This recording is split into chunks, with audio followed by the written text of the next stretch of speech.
Reverend Felix Kavoy. Now we're starting off with the news updates where the Chief Executive Officer of Coast General Teaching and Referral Hospital has been suspended pending investigations barely 2 days after public outrage erupted over alleged poor services and the facility.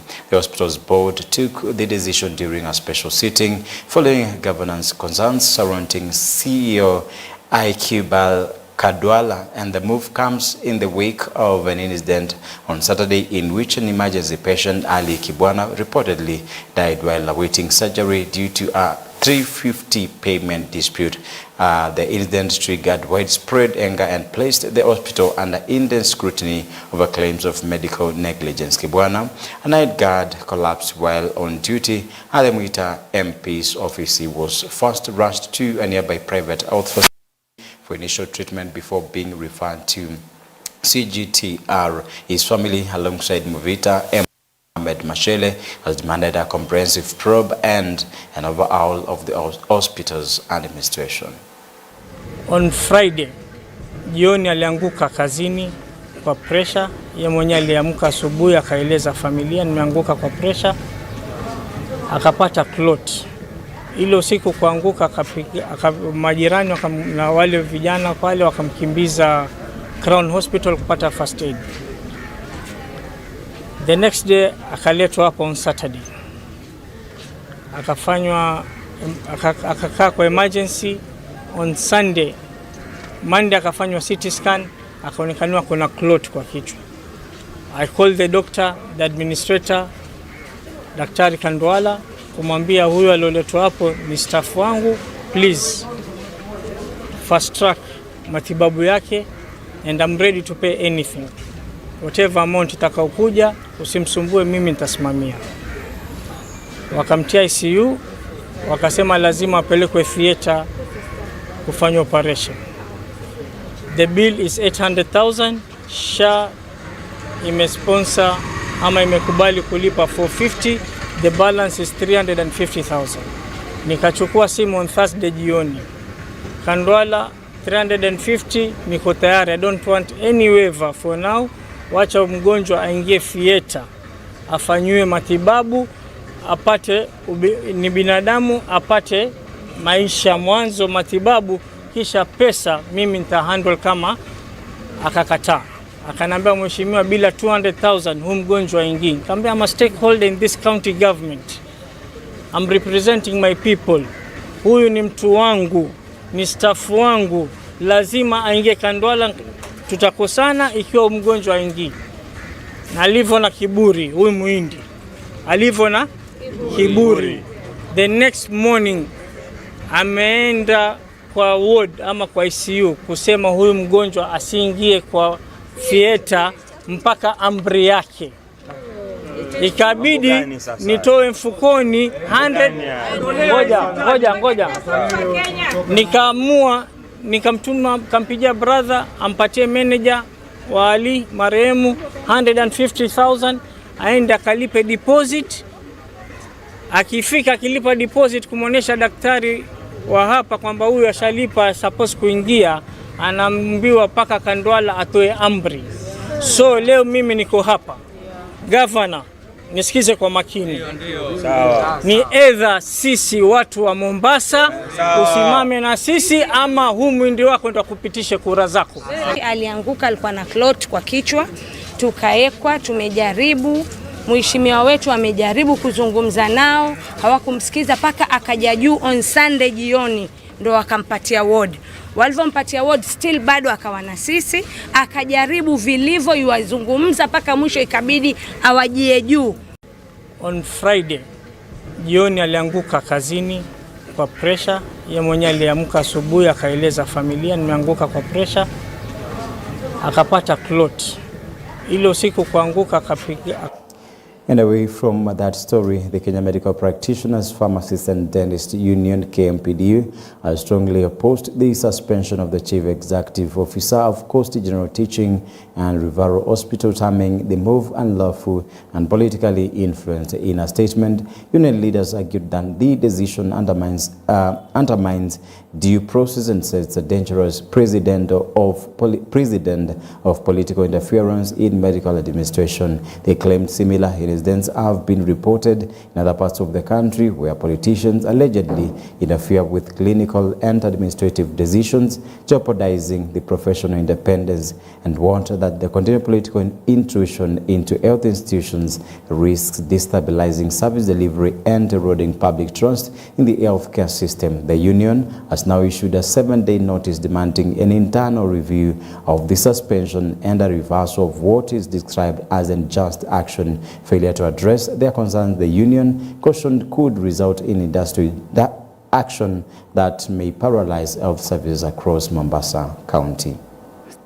Political patients are very difficult to manage because an MCA or an MP or a governor somewhere tend to think that this should be managed differently or a different procedure than what is prescribed in law. And when that is not done, like in this case, where the politicians were prescribing a surgery which could not be done. In this case, the county then, because a politician has spoken, the governor and his team resort to interdicting the doctor. We say no to this. And we are saying no to this because we have many problems in Mombasa County. We may have not fought with the county, but when you touch one of us, you've touched all the doctors. So by next week, 2nd, if the issues that we raised in the strike notice will have not been implemented, with number one issue, which we shall not negotiate on, is the revocation of the interdiction of Dr. Kandwala. The issues of promotion, the issues of shoddy contracts, the issue of provision of the medicines and the equipment that are needed in the hospital. All the doctors will leave the hospital. We leave it for the politicians, the MPs, the MCAs, and the county government to intervene the best way they can. As a union, we have said enough is enough. We want to watch our doctors go through in India, where when you lose your patient, you rather even kill yourself because of the public lynching and the political lynching. If you don't stop this now, guys, soon you will get doctors being beaten by relatives. Because they see what the politicians are doing. They'll start shooting doctors in traffic jams. Then you lose a patient, you track the doctor down to his home and kill him, or kidnap his child, or kill his wife. A burial ceremony in Embu County turned into a dramatic standoff on Monday after family discovered that the body of their 1-year-old child was missing from the mortuary at Embu Level 5 Hospital. Relatives and friends of 1-year-old Lee Delin Mokundi and gathered at the hospital's mortuary to collect his remains for burial at their rural home in Kiguma Village, Runyenje's constituency. However, confusion and anger erupted when the family failed to locate the body, and according to the child's father, Kevin Mukunti, the family was shocked after being shown a body that was clearly not their son's. He said the remains presented to them belonged to a 6-year-old body and could not fit into the small coffin they had brought for their toddler. The agitated relatives stormed the mortuary, demanding answers before taking their protest to the streets of Embu town. They vowed not to proceed with the burial until the child's body was found and placed in the earth. It later emerged that the body the family had gone to collect had mistakenly been released to another family and had already been buried at a homestead in the Kiamuringa area of Mbere South constituency. Tumekuja huku kutoka saa 2 tukingojea mtoto.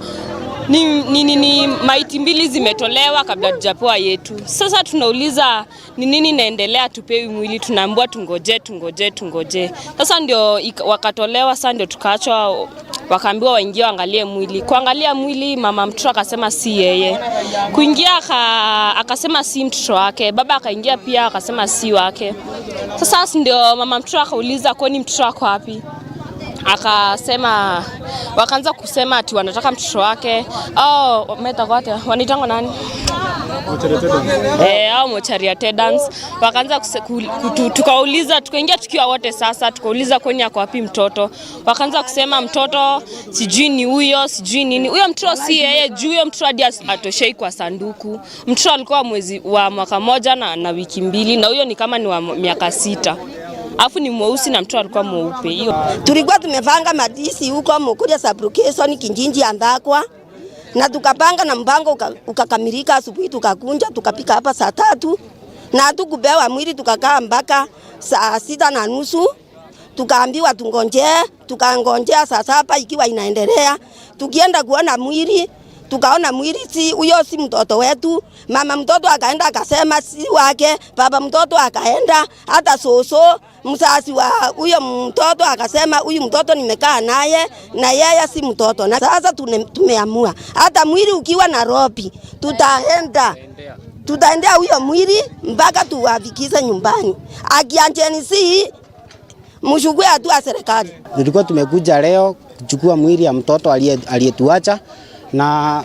And moving on, Dr. Fred Matiang'i has been officially crowned the Gusii community spokesperson in a ground ceremony held in Ekerenyo Ward, Nyamira County, marking a significant moment in his political trajectory. The colorful event, presided over by Gusii elders, drew thousands of supporters and a host of opposition leaders, signaling that organizers described as a new political chapter for the Kisii and Nyamira region. Leaders allied to the united opposition attended the ceremony in a show of solidarity. DCP party leader Rigathi Gachagua publicly endorsed Matiang'i's new role, urging leaders seeking engagement with the Gusii region to channel their efforts through him. Gachagua also took aim at President William Ruto's administration, alleging that Kisii and Nyamira counties have been sidelined in national development and accusing the government of failing to honor its pledges to the region. Mumeona wazi nimeagizwa na hawa wazee na wakina mama wa Kisii nifanye kazi na nyinyi. Mimi nitakaa tu hapo tufanye kazi pamoja, tuendelee mbele. Tukiamua vile tutaamua, tutaenda safari hii mbele, kwa sababu we have no choice, because the country wants us to work together so that we can save this country. Na tukifanya kazi pamoja ni kupendana na kushirikiana na kuweka amani kwa nchi yetu, tuende mbele. La mwisho, wazee wa Kisii na akina mama, mimi nataka kuwashukuru mbele ya Mwenyezi Mungu na mbele ya hawa watu kwa heshima ambayo mmenionyesha, hii fimbo ambayo mmenipea na yale yote ambayo mmefanya leo. Ninataka kuwahakikishia mbele ya Mwenyezi Mungu, I will not let you down. Mimi sitafanya sitaenda kucheza huko nje, kwa sababu sasa mmenipea kazi ngumu kidogo ya kubeba hii, na nitabeba hii kwa heshima, na nitawakilisha watu wetu kwa heshima, kwa unyenyekevu na kwa kufanya kazi pamoja na nyinyi. Tunataka kuambia viongozi hawa, sisi watupatie kiongozi mmoja. Wakikubaliana Fred Matiang'i kura zote tunapatia yeye. Kutoka Paramount Kenya, tukiongozwa na Rigathi Gachagua, kura milioni 5 tunaweka kwa yule ambao watakubaliana. Mimi nataka nimalizia kwa kuuliza swali moja. Niulize ama niwache? Niulize ama niwache? Wakikubaliana William Ruto ashindane na Matiang'i, mtapigia nani kura? We come with a humble heart. We know it is very hot. We know that you will agree amongst yourselves because we have nowhere to go. I pray that God will hold you all together and make sure that we liberate our country.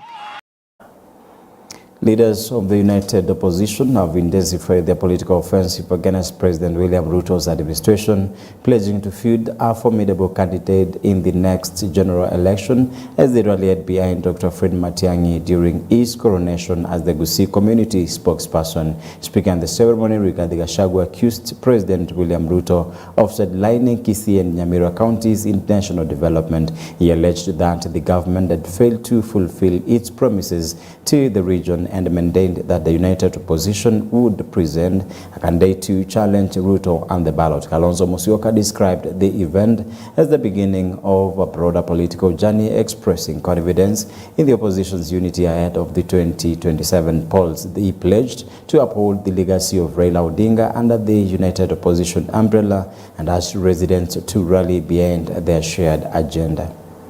Tumekubaliana Kenya ni kubwa kuliko sisi zote.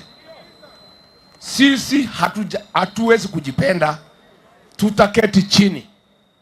Kati yetu, mimi Rigiji, Fred Matiang'i, Kalonzo Musyoka, George Natembea, Justin Muturi, Martha Karua, hatutatoa one person ya kugangana na William Ruto. Si ndio? Na yule tutatoa sisi yote tuunge nini? Wangapi wanasema tufanye namna hiyo? Unajua Soprano? Mnajua Soprano? Hiyo mtu hapo kwetu ni mtu ile anaitwa robot. Si ndio? Anaitwa na Ruto. Wewe Soprano? Yes sir. Kuja hapa. Sasa chukua hii pesa. Kwenda honga wa Kisii. Daganya hao ni empowerment. Hii wa Kisii ni watu ovyo. Wadaganya wewe Soprano. Wewe tulia, kura tutapanga tu. Soprano ni bure si bure. Mnataka Soprano hapa kwenu? Katiba tulionayo inatupa uhuru, freedom of movement, freedom of expression, freedom of assembly. Twende pahala popote Kenya vile tumekuja Kisii leo. Tuje hapa tuuze sera zetu za one term. Tuambie ni kwa nini tunasema one term. Huyu jamaa ameharibu elimu, hajaribu. Ameharibu afya, hajaribu. Mimi nikiwa na huyu Matiang'i, tukiwa na huyu ndugu yetu Munya na Uhuru Kenyatta, afya tulikuwa tumeleta linda mama. Wewe bibi yako akipata mimba hapa Nyamira ama Kisii, ilikuwa akienda kuzaa, anazaa bure, serikali inalinda mama wote. Mnakumbuka? Hawa jamaa wametoa linda mama. Mtoto akigonjeka shuleni tulikuwa na edu afya. Anatibiwa, mwalimu anakupa report. Leo tumesema in the next few months, tukirudi kwa serikali na Matiang'i na Kalonzo na Rigiji, tukiwa na timu hii, executive order number 1, hiyo SHA tunatoa, tunarudisha linda mama. Tunarudisha edu afya. Tunarudisha kazi mitaani kwa vijana wetu. Abagusi. Nimeambiwa Kasongo amekuwa hapa juzi. Eti amewaletea vijana wa Kisii na Nyamira kitu inaitwa nyota.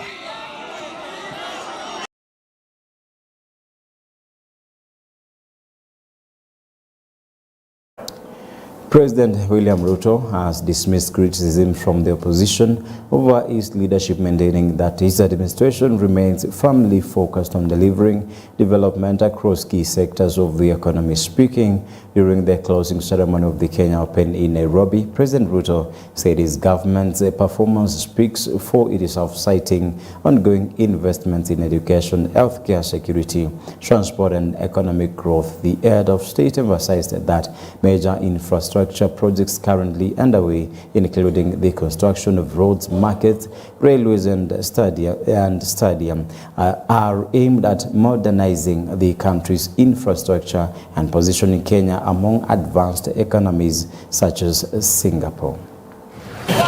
And I want to tell you, good people, as a nation, we must keep our eyes on the ball like what golfers do. And I have kept my eyes on the ball. Saa zingine napigiwa kelele lakini nimeweka my eyes on the ball. Wengine wananiita majina, Zakayo, Kasongo, nini. Mimi, I'm keeping my eyes on the ball because I know what I should do for this country.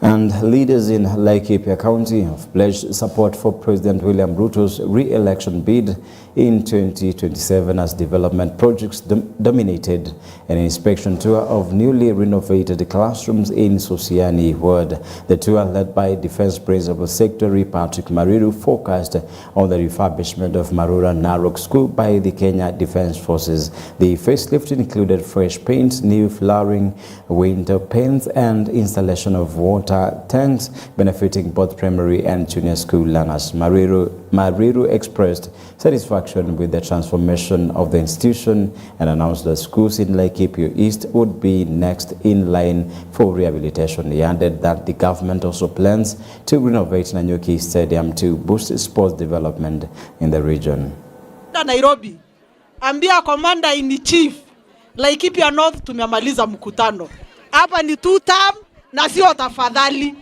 Tuko pamoja. Mimi leo sina mengi kwa sababu niko na furaha. Lakini nataka kuwakumbusha watu wa Laikipia North vile Mheshimiwa Kiunjuri amesema, Laikipia North haitajengwa na Mkikuyu bila Mmasai, haitajengwa na Mmasai bila Mkalenjin, haitajengwa na Mkalenjin bila Mpokot. Kwa hivyo watu wa kuhubiri ukabila hatuwataki Laikipia North. Bwana DCC, ukiona watu ni wafugaji, iko shamba ya serikali hapa inaitwa ADC Mutara, na sisi tunataka kuomba wale watu wananyanyasa wafugaji ADC Mutara, mimi nitaingia hiyo ADC next week. Na tunasema kwa sababu hii, ng'ombe yetu haikulangi biskwiti, ng'ombe yetu haikulangi getheri, ng'ombe yetu haikulangi chapati. Na kama sahi ni kiangazi, tumeongea na wazungu, kila mzungu atupatie ng'ombe kidogo kidogo tuweke kwa shamba.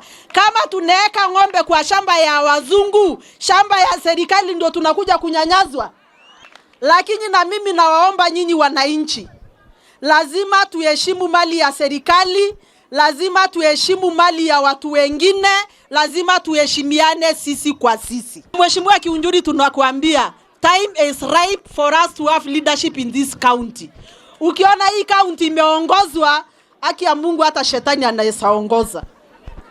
Hata ile maneno inaendelea kwa hii county, hata shetani naye akubaliani nayo. Mara ni kutuibia mashamba, mara hospitali haina madawa, mara sijui nini, kwani iko nini? Wapi tu tamu ya William Ruto? Wapi tu tamu ya Kindiki?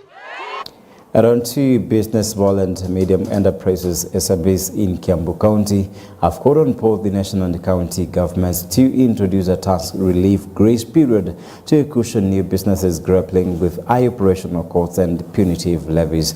Speaking during a business forum in the county, in the National Chamber of Commerce and Industry KNCC Kiambu chapter, Chairman Richard Dungu said the proposed relief would help startups overcome the teething challenges that often threaten their survival. He noted that stabilizing young enterprises would ultimately strengthen the local economy and create more job opportunities.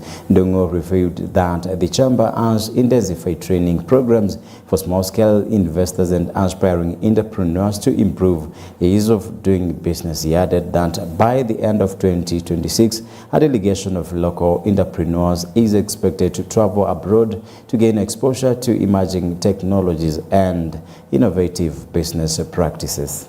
Yangu mimi naitwa Richard Dongo, ninasimamia Chamber of Commerce Kiambu chapter. Nasoma hata ukishindwa na kwenda upande wa China au pahali pengine nje, kuna wale tunawaleta upande huu wa Kenya, tunasoma pamoja. Hata asubuhi hii tulikuwa na embassy ya Kazakhstan, na wale wanataka majani yetu ya chai, wanataka coffee, kahawa yetu, na pia wanataka macadamia, na pia na vitu vingine kama avocado. Yote wametuambia sasa, wametufungulia, na by the end of this year tunapanga mpangilio vile tutaenda tukiwa delegation, tunawapeleka huko, wanaona ujuzi na teknolojia ile wanatumia, ili watu wetu wa biashara wetu wakija hapa wakifuata utaratibu huo, tunakuwa sasa na Kenya mzuri na vijana wetu watakuwa wameajibika. For electricity is very high, and also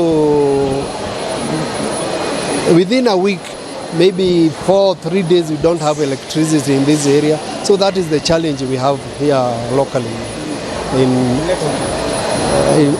in our areas. Cost of power, and also the high cost of taxation. We have the levy, we have the SHA. So that is the thing government is supposed to look for. The small industry like this one can give us a levy for like 5 years without paying taxes. Ya stima imekuwa juu sana, imekuwa juu zaidi. Tunawaomba kwa niaba ya wawekezaji wote upande wa Ndeya na upande wa Kiambu, tafadhali bei ya stima punguzeni. Stima ikishapungua, hata sisi wananchi ikishatukumpunguzia, maisha itakuwa tutaweza kuendelea na maisha kulipa. Lakini isiwe mtu anafungiwa. Kusije kukawa kuna kampuni yeyote inafungiwa kujenga ama kutengeneza viwanda upande wetu wa Ndeya na haswa Kiambu kwa jumla.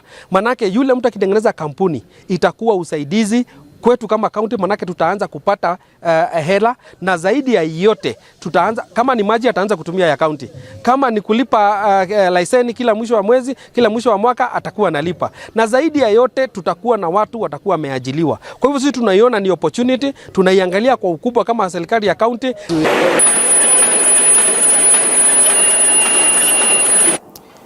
And sometimes I keep wondering on the practitioners that we have around our country. And like today, like yesterday, the issue of a 1-year-old being buried by the wrong people and a 6-year-old being buried by the different team. Now, I'm still looking at the mortuary or the facility attendants.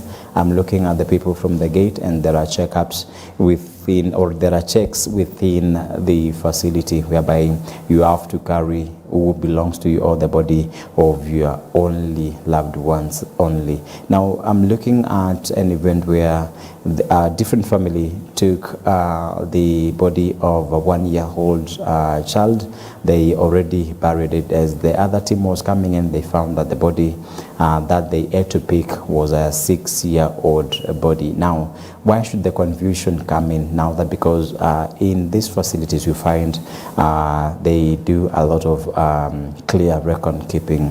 Why does the confusion come in? And then I'm looking at an incident that took place in Mkumu Hospital where they pushed a lady who was giving birth to death. What are the procedures that need to be taken, or even the procedures that need to be followed to make sure maybe safe delivery is done? Then you there as a practitioner or as an attendant calling the family or relatives of this deceased to inform them of what has happened, knowing that, or even noting it's a natural thing, but you're very well sure of what has been happening, trying to molest, trying to stress a lady, or even trying to push her so hard to giving birth, which we understand it's not a very easy procedure, it's not an easy thing, it's not a simple journey to take, or even to bring someone into life. But you try to coerce them, you try to push them, you try to pressure them into giving birth. Then at the end of it all, you find the mother is dead and the child is also dead.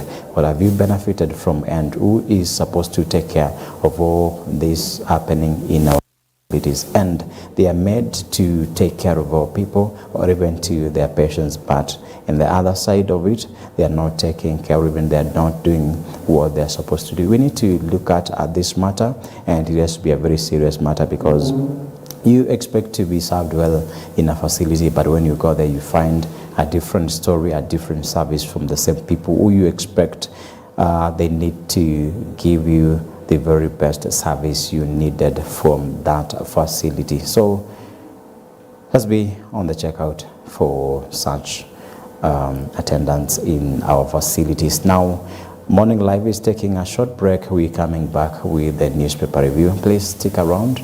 I shall be back.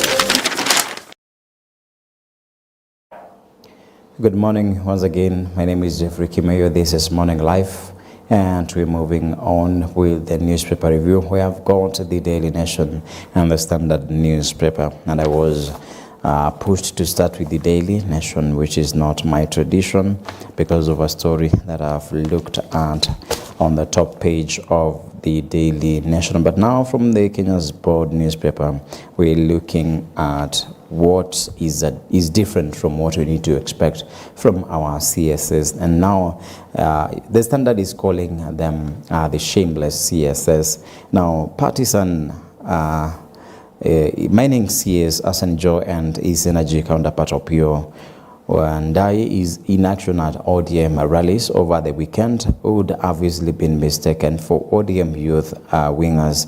That was 2 days after Treasury Zone by the hosted Luo elders and the ministry's boardroom and discussed ODM affairs. They aren't alone. Some of these administration CSs consistently flout sections of the Leadership and Integrity Act on political neutrality, exploit a thin line between publicizing government policies and out politics, and end up turning the spirit of the law into a joke. The story you can read from page 6 and page 7 of the Standard. Now we're looking at John Buddy, Treasury CS. We're looking at Asanjo, Mining CS, and Opio Wandai, Energy CS, and Geoffrey Ruku, Public Service CS.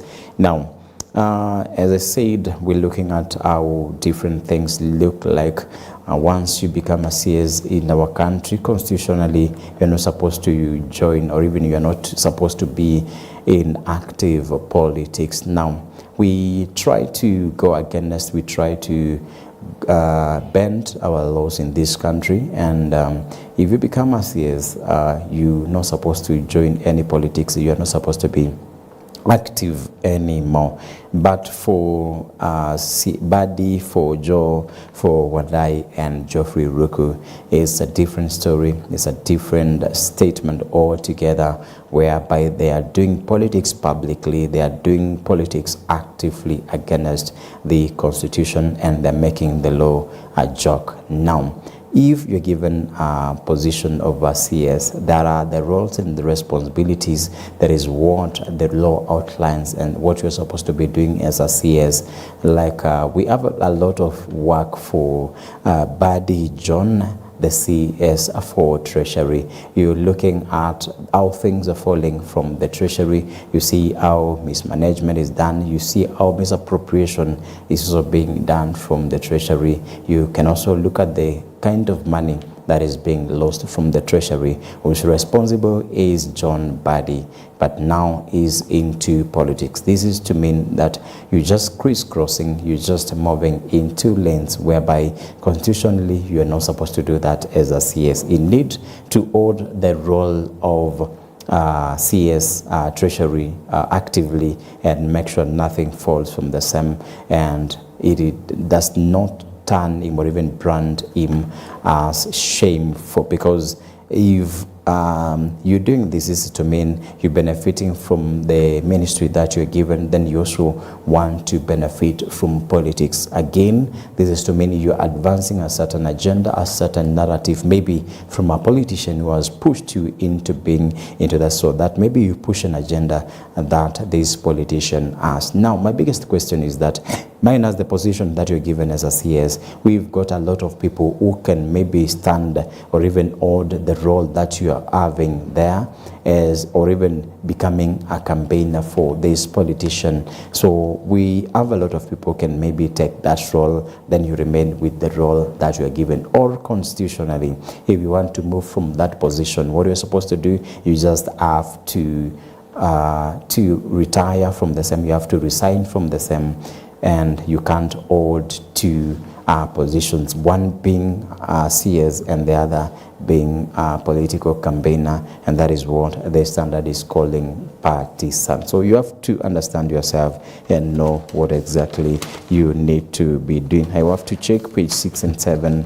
of the Standard, where CS Buddy Joe and when I eat, sleep and breathe partisan politics.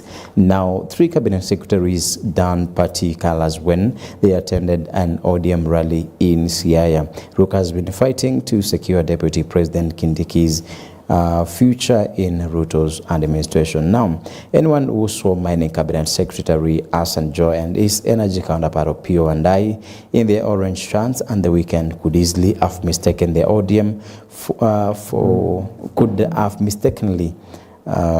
mistaken them for ODM youth wingers. Treasury's John Buddy donned an orange hat, perhaps too shy to go fully and orange like his two colleagues. Yes. Now for Buddy, he had just the art, the kofia itself. Now he was also fearing that he won't don all the colors that pertain ODM party. This is to clearly note that these people know exactly what they are doing. Badi knew very well that if I'm a CS, I'm not supposed to join politics, but it's a show of things that if I don the art, I don that kofia with the orange colors, this is clearly to show that I'm red clearly and that I'm pushing all these agendas for any leader, any political leader in ODM party. But for CS, Hassan Joe and Energy CS Opio and it was all clear. They had all the strength, they had all the powers to don all these colors and courageously stand out, looking like youth wingers for ODM party, which should not be the case. So there's a story you can read from page 6 and 7 of the Standard newspaper. Now page 2 of the same: extra school fees burden awaits parents after mid-term break. And the mid-term break started as early as yesterday, and maybe moving for like 4 to 5 days consecutively. Now, learners ordered to return early after clearing full first-term fees. Stakeholders now warn the hardline stance could trigger a wave of dropouts. Now, it is also mentioned Badi on the issue of treasury, then him joining politics, and I'm looking at a case where now pupils or students are released for midterm, this first term of the year. Then we're looking at a place whereby fees will be hiked once you're getting your child back to school from midterm. Now, we also looked at the subsidy. We looked at maybe the issue of where President William Ruto promised that fees will be a bit lowered to cater for every children and maybe to ease the burden for the parents. Now, I'm looking at the desperation where now you've been in school maybe for the first for the first quarter of the term, and now that you're released for mid-term break, once you're getting back, you have to bring some more money, or even you find the fees burden is up again. Now, what are we supposed to do as a government? What is the government supposed to do to make sure maybe this burden is a bit eased for the children and maybe for the parents, because they suffer too much to make that sure that these children or these students and people staying in class. Now, the issue, we're looking at a devastating condition where we're looking, if the burden is high again, we're looking at the cases where dropouts or the number of dropouts will be a bit high and is affecting the turnout in the turn up in school or the attendance in our schools. Now, the government to check that, and maybe the education stakeholders need to observe this and make sure if a child has been in school because of the capitation, the government need to push for the capitation to make sure these students remain in class as they are supposed to do. Now, as learners break for midterm this week, thousands of parents are grappling with anxiety over mounting fee demands that threaten to lock students out of classrooms. In numerous secondary schools, parents say they have received instructions requiring learners to return only after clearing full first-term fees and outstanding arrests. Through a midterm communication from a school in Nairobi, parents have been instructed to clear all pending fees. Now, yes, they are supposed to clear. Then we need to ask ourselves the issue of capitation, how far it is gone, and the promise that no child should be out of school because of fees, because of school uniform, and because of food. Where is the promise? What is the direction of the promise, and where are we settling as a country? If you're not supposed to go back to school with any arrears that you have in school, and there's the promise that has been ringing, and that has been ringing bells all over in our schools, and maybe a promise that is coming from the government. Remember the promise of capitation, remember the amount of money that has been promised for capitation, but we're not seeing this coming into action. who need to be taken accountable of this, who is questionable and who is answerable for this. Then on a sad note, doctors threaten to strike over CGH boss in addiction, and CEO was suspended following the death of a patient at hospital's ICU. Doctors say Dr.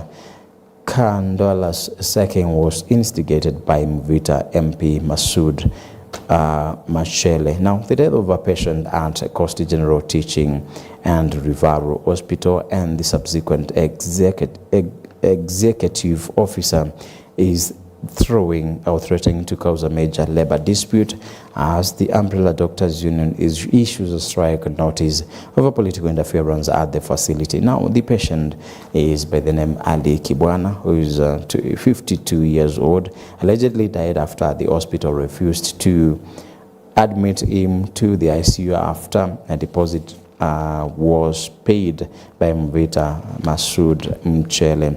Now, that's a story from page 3 of the Standard. Now, parents demand answers as they protest mysterious death of grade 9 pupil. Now, Moses Joseph Nyang'au, a grade 9 pupil at Moi Primary and Junior School, took his breakfast and bid goodbye to his parents, and as he left for school on Monday morning, his parents went on with their chores only to receive a call from their son's head teacher saying the son had fallen ill and requested them to come to the school. And there's a story that is we're not getting the exact report from the death of this grade 9 pupil, and because he left from home in good health, but when he went to school, we're getting different reports, or even we're getting different statements from the teachers, and maybe one is saying maybe he fell forward, and maybe the death was not reported immediately. Someone else, or a teacher, also reports he fell backwards and maybe with a back, and we still not reported the death maybe happening immediately, and we are not told the cause of the death up to this moment. And we're also looking at fishy things that has been happening in our schools, and we trying to we are trying to exert capital punishment to students, not knowing that maybe there's out of the capital punishment maybe should go to people maybe in jail or even in remand, and we are not directing that to the same. But if a child maybe messes or even does a wrong in school, maybe there is the procedure, or even there is a way you need to punish this child. Because we've also looked at teachers punishing these students so heavily, which is not the right way to do the same, because we're looking at a way maybe if you try to punish this child so heavily, there is a way maybe they may drop out of school. There is a better way, maybe you sit down to understand why the child has done this. Is it the first time? Is it the first, second or third time they are doing this? And if maybe it is more than 3 times they've been doing this, you need to have talked with the child, or even you need to have pushed this other or even further to the parents, and maybe you have a consultation of the same.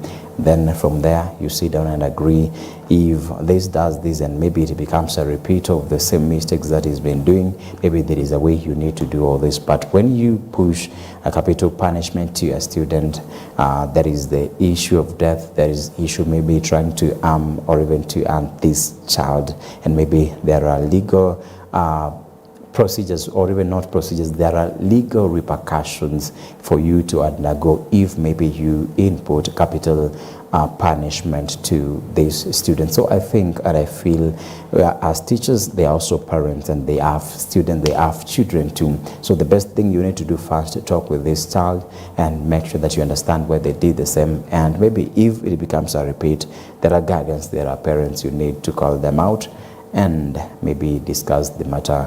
Then you come into amicable solution rather than maybe punishing the child this much. Now, Russia war targets African recruits amid claims of exploitation.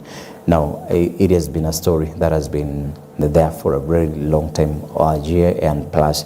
Now, we can see Russia war targets African recruits amid claims of exploitation. We've been looking, and I mentioned of, there is a guy from Rwaka who was taken to Russia, and he was going to Dubai.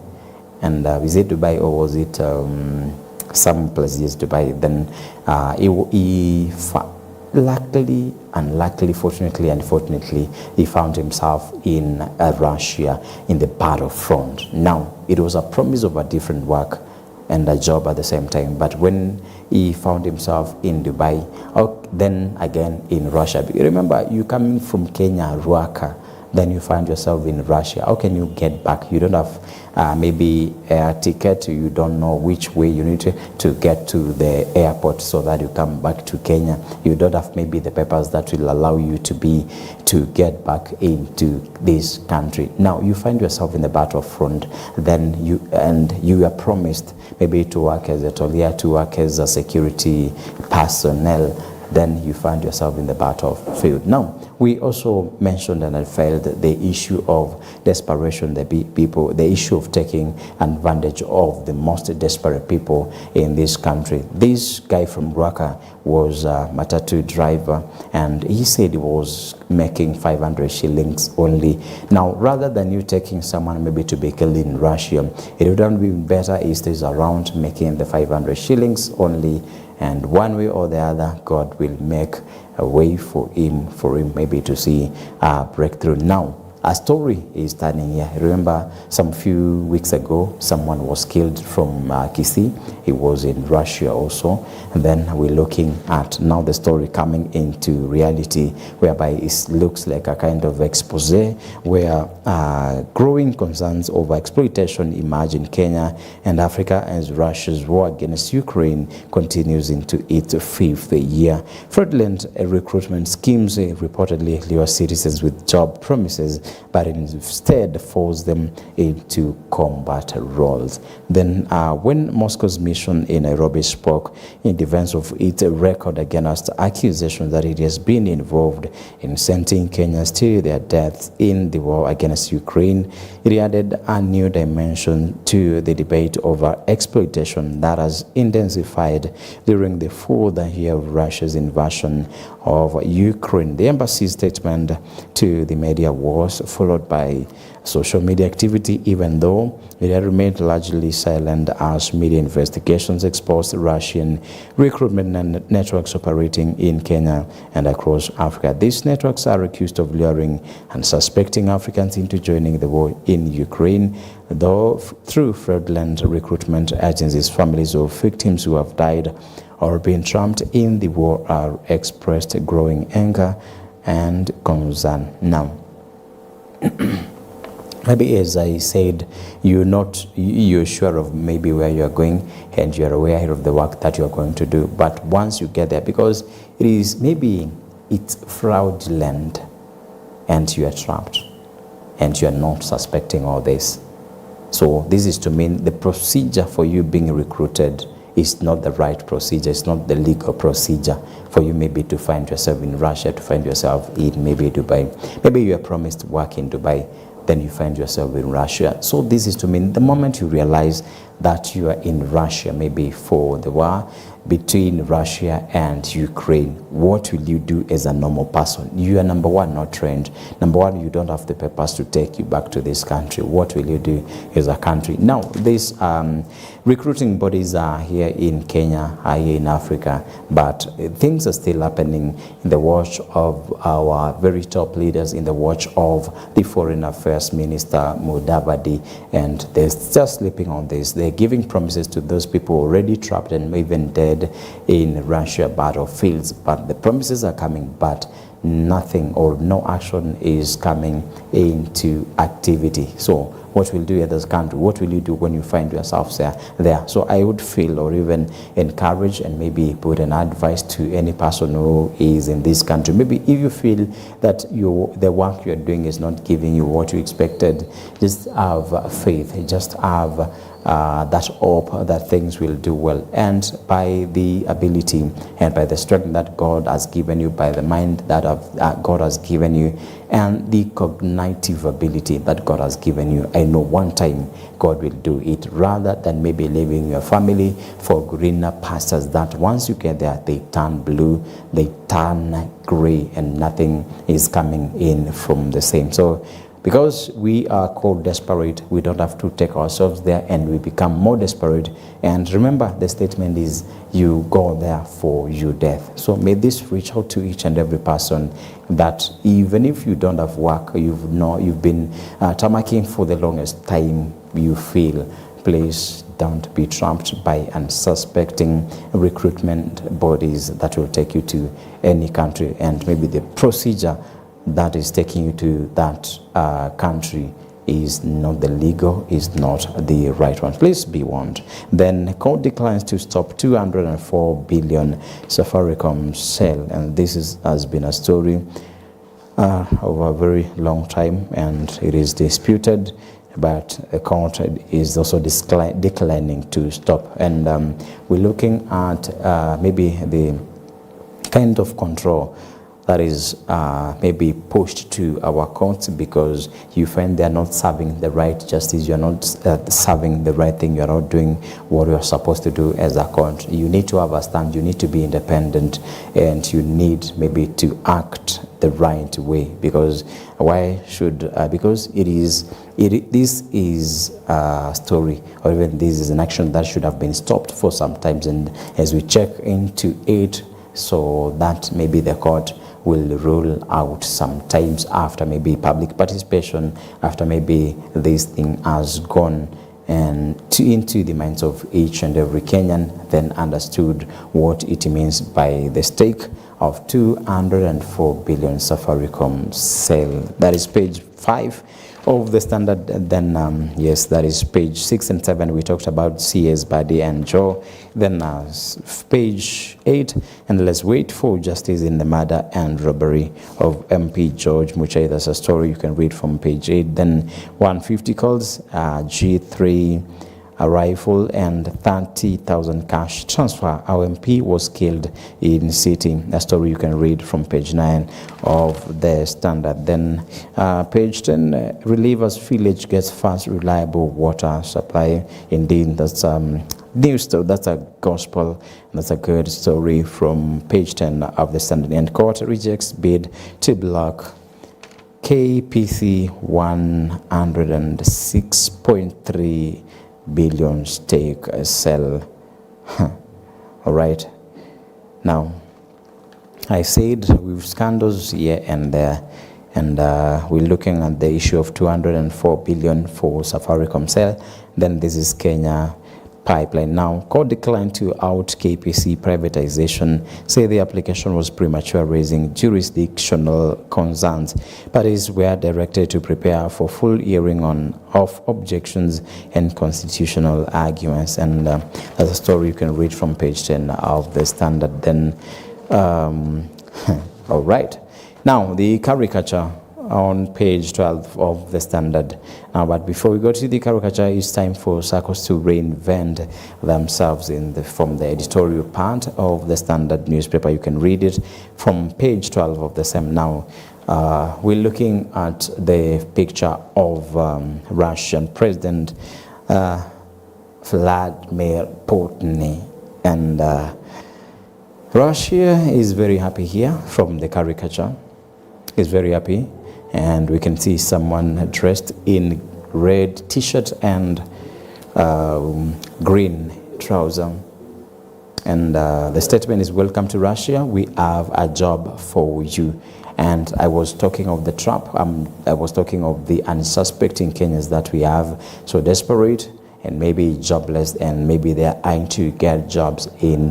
What is the pleasure of working in Dubai? What is the pleasure of working in Asia? What is the pleasure of working in another region? Then the work conditions are not favoring you, and even you may fail to suspect the procedure of recruitment. Then you find that when you get there, things will not add up, will not come into the promises that you are given. Now, look here. It has been a trap for Africans, and the caricature it is out here is of Russian President Vladimir Putin, and this is a desperate African guy, and he is welcomed into Russia. When you go to Russia, you don't become a security guard, you don't become an atelier, you won't become a driver. You are put in the battlefield, in the front part of it.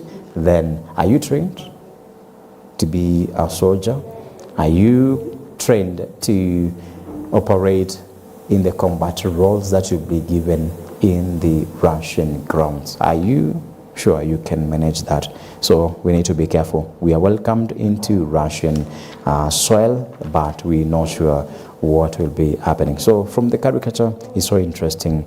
Then the last one, Russia's aggression unrelenting 4 years after Ukraine invasion. You can read the story, but there is a story I feel that I don't want to leave. It is from the page 16 of the Standard. The Nairobi characters and related drama from latest deal with President William Ruto. And pictured is John Sakaja, Governor, Nairobi County, and President William Ruto. Now, they've put a smile on their faces. What does the smile mean? That is the Standard newspaper. Moving quickly to the Daily Nation. It's exactly 8 p.m. and this will be very brief. Now, I was talking of something on Daily Nation, and you have to be very key listening to this from the Daily Nation. And opposition steps, it's all about health. I'll be giving the details of the same. But opposition steps up pressure out on Kenya Kwanza in Gusii tour, and you know what happened.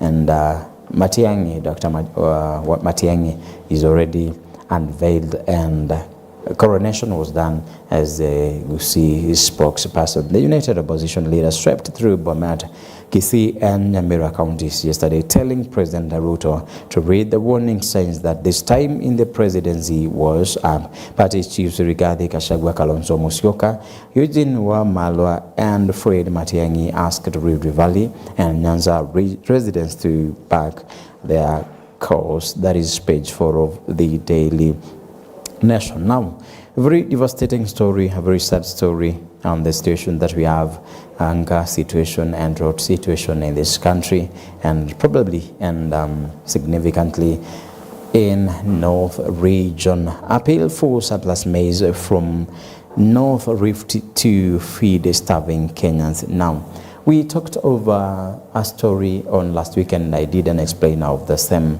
about the cracks within, or the cracks within northern region. Now, we have bamba harvest in some of the regions and the counties in Kenya.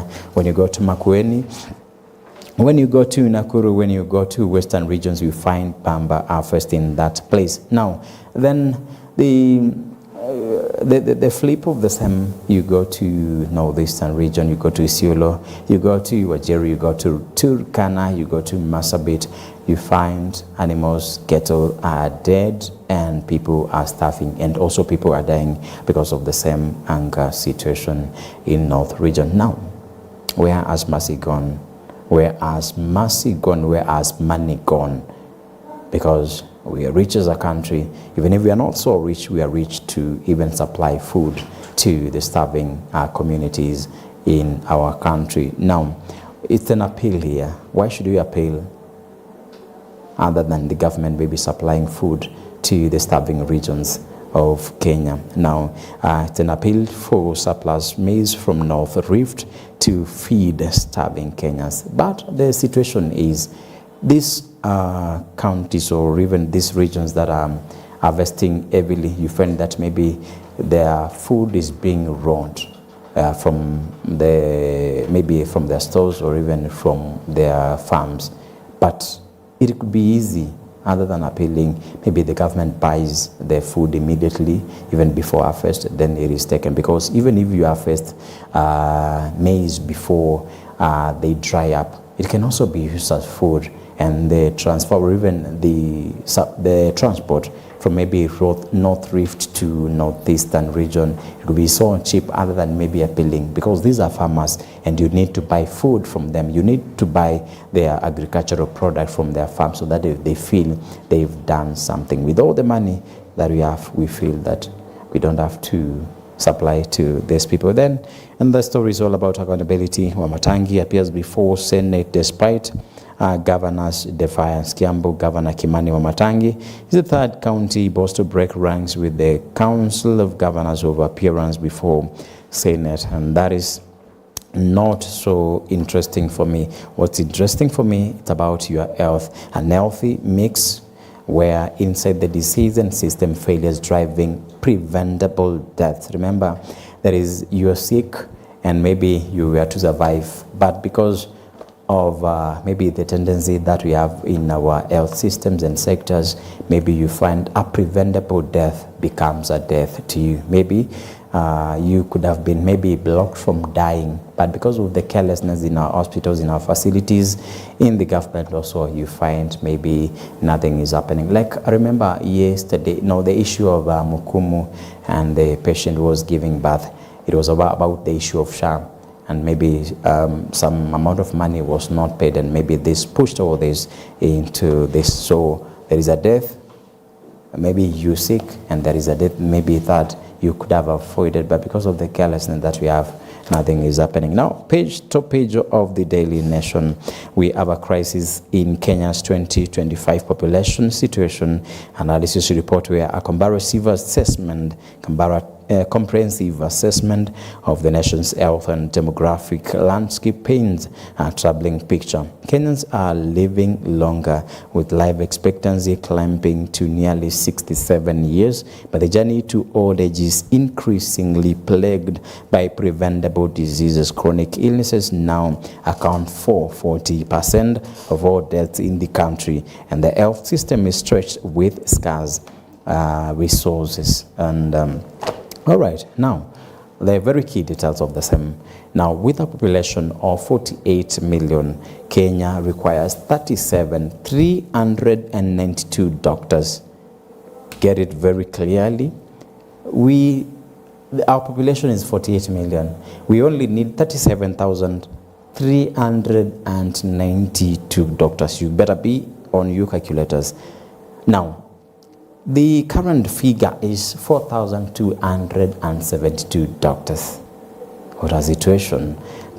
37. So this is to mean we have a deficit of almost 33,000 doctors in our country. Preventable death. Then the 48, and then the nurses that we need should be 281,472 nurses. Currently, they are 48,672. Now, look at the difference of around 230 nurses that we don't have. Then, to plug the shortage of medics every year, Kenya needs to add 3,000 doctors every year. We need to add 3,800 doctors and 20,000 nurses, but that is not happening. Then we're looking at the issue of non-communicable diseases, where NCDs, including heart diseases, diabetes, cancer, and mental health conditions, now account for nearly 40% of all deaths in Kenya. And when old killers meet new ones, percentage of deaths from infectious diseases passes the old versus the percentage of deaths from non-communicable diseases. And we're looking at 1990, the percentage was 75% against 15%. Then 2000, 65% highest, then 22% lowest. Then in 2010, the high was 55%. Then in 2010, the same year, the low was 30%. Then in 2020, 45% high, then 37% low. Then in 2023, it's at equilibrium which is 40% against 40%. Then in this is a table of non-communicable diseases against infectious diseases, and that's a graph you can see from top page of the Daily Nation. Then infectious diseases like malaria, TB, and HIV has also continued to take a toll on families. NCDs, the non-communicable diseases, now kill as many Kenyans as infectious diseases. So that's why at 2023 we are at equilibrium. The non-communicable diseases killing 40%, the infectious diseases killing 40%, and this is at equilibrium. Now in 1990, hospital bed was serving 7,500 patients or people. Now in 2023, it's an upthrust, hospital bed serving 10,000 people. All right, page 2. Then the political interference and negligence blamed for Coast General's decline, a story you can read from page 2. Then patients suffer as well. Memorial Hospital's doors remain shut.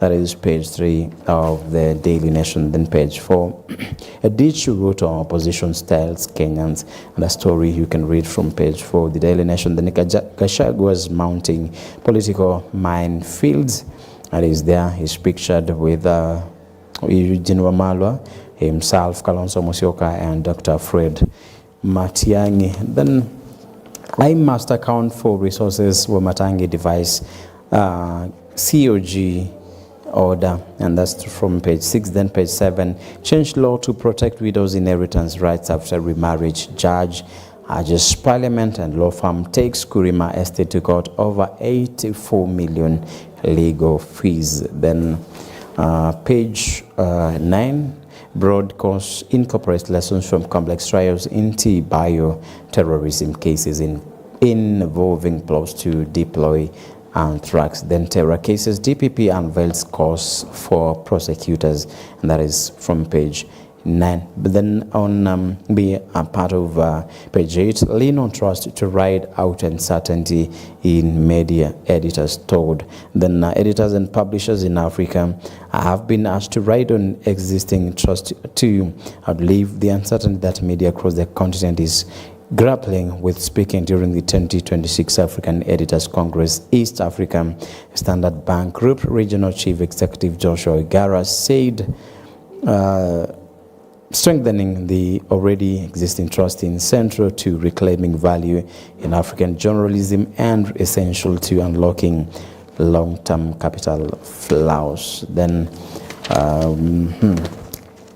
page 10, 520 railway staff decry pension discrimination. And page 12, grievant anger after boy collapses dies at school, a story we had also seen on the Standard newspaper. Family demands probe into man's death. That's from page 13. Now, what I was looking for, 2 growth timelines, why the North still lags behind. A story you can read from page 14, and this will be the last story now. All right, it's all about the caricature on Daily Nation. But before I do the same, repossess and secure grabbed facilities land, then stop toxic waste racket. That's the first part of the 15th page of the Daily Nation. Now, the caricature is so interesting. Sifuna Babu Orengo, too much power. Now, Oburu Oginga, the interim party leader, ODM, has been asking, or even has been claiming that hatuwezi kaa bila power. But now maybe the power is transferred into a different person. Now he's clinching on to Sifuna. Actually is holding the back of, actually sleeping on top of, lying on top of Sifuna's back. This is to mean what? Behind him we've got the caricature, and the caricature representation of Babu Owino and Governor, this is Orengo, James Orengo. They are behind them. Then in front we've got Junaid Mohammed. We've got this is This is a picture. Yes, they are all leaders from the ODM party. But now, Oburu himself is on top of Sifuna Edwin. Now he's clinching on him, and maybe he's looking at the power that politically if Sifuna has, and because he said that we can't stay without power, he now has to go with Edwin Sifuna. Such an interesting information from the cartoon. Thank you. And the last one is terrorists, uniforms, and silence. And that be the last story on the Daily Nation. Now, that is what we have aired for you this great morning. We want to thank you for watching, thank you for following, thank you for your comments, and thank you for your suggestions on our social media platforms and our short code SMS line. Now, we've done the news updates, we've done the newspaper review, and what you need to do for more information, you just go back to our social media platforms, you look at the updates, then again, you can grab a copy of the Daily Nation or the Standard newspaper. Now, this brings us to the end of Morning Live. My name is Jeffrey Kimayo Somba. Thank you for watching, and we wish you all the best in our subsequent bulletins and programs. May God bless you. And coming up next, Your Faith Today with Reverend Felix Kavoy. Stick around. Thank you for watching.